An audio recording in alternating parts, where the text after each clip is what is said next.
Sahabat Rema yang terkasih, berkah dalam. Pada hari ini, hari Selasa 12 Mei 2026, kita akan merenungkan bacaan Injil yang diambil dari Injil Yohanes bab 16 ayat 5 sampai 11. Judul renungan hari ini adalah Sang Penghibur. Saudara-saudari yang terkasih, kita pasti ingin selalu mengusahakan sesuatu yang baik dalam hidup kita. Tetapi terkadang kita luput dari niat itu dan akhirnya berbuat dosa. Mengapa kita bisa berbuat dosa?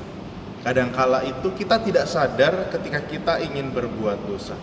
Tetapi di lain kesempatan, mungkin ketika kita ingin berbuat dosa, kita sebenarnya sudah sadar bahwa sebelum kita melakukan dosa, kita tahu bahwa itu adalah dosa.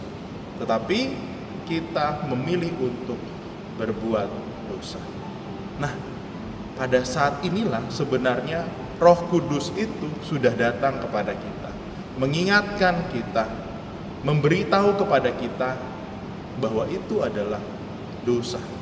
Dan menjadi pilihan kita ingin melakukannya atau tidak. Saudara-saudari yang terkasih, sahabat Rema yang terkasih, inilah tanda bahwa Tuhan Yesus mengirimkan seorang penghibur kepada kita.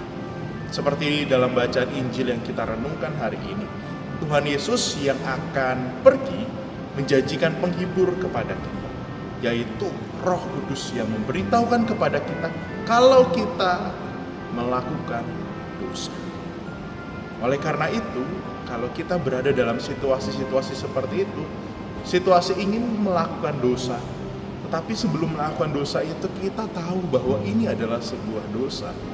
Sebenarnya itu adalah Roh Kudus yang mengingatkan kita. Tetapi pilihan tetap ada pada kita. Dan bacaan Injil hari ini ingin mengingatkan kepada kita, Roh Kudus itu sudah ada dalam diri kita.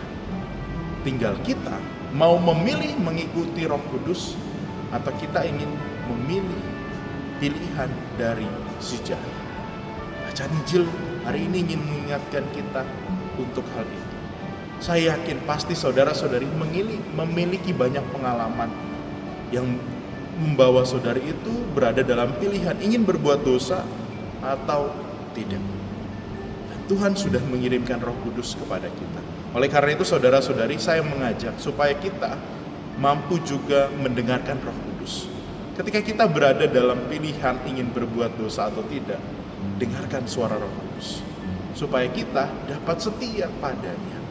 Dan semoga Tuhan Yesus yang hadir dalam Roh Kudus dalam diri kita itu tidak sia-sia, tetapi benar-benar menjadi penerang bagi kita, menjadi penerang bagi kita yang ingin melakukan dosa, tapi juga menjadi penerang bagi kita yang sebenarnya ingin melakukan kebaikan tetapi seringkali tergoda oleh dosa. Selamat mendengarkan Roh Kudus. Selamat mendengarkan suaranya yang ada dalam hati kita. Semua ada dalam pilihan kita, tetapi semoga kita memilih yang baik. Semoga rahmat Tuhan membantu kita untuk lebih memilih Roh Kudus dalam hidup kita. Dalam nama Bapa dan Putra dan Roh Kudus. Amin.